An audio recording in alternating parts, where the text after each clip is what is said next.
ഒഴിവാക്കപ്പെട്ട മറ്റൊരാൾ നമ്മുടെ കേരളത്തിൽ ഒരുപക്ഷെ ഏറ്റവും കൂടുതൽ പേഴ്സണൽ ഫോളോവേഴ്സ് ഉള്ള, ഒരുപക്ഷെ പിണറായി വിജയൻ കഴിഞ്ഞാൽ വ്യക്തിപരമായി ഫോളോവേഴ്സ് ഉള്ള കമ്മ്യൂണിസ്റ്റ് പാർട്ടി നേതാവാണ് പി ജയരാജൻ.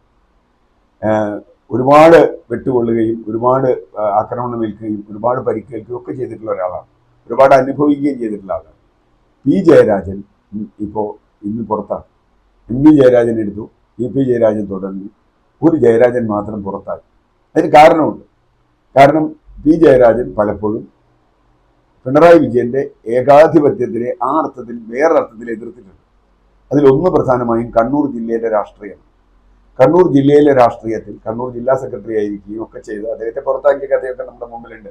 അദ്ദേഹത്തെ വടകര മത്സരിപ്പിക്കുകയും മത്സരിച്ച് തോൽക്കുകയും തോറ്റോടുകൂടി പുറത്താക്കുകയും ചെയ്തു. തോറ്റ മറ്റു പലരും ജില്ലാ സെക്രട്ടറിമാരായി തുടരുകയും ചെയ്തു. അതും നമുക്കറിയാം, രണ്ടും നമുക്കറിയാം. എങ്കിൽ പോലും അദ്ദേഹത്തിന് ആ സ്ഥാനം കിട്ടാൻ ഒരു സാധ്യതയുണ്ടായി.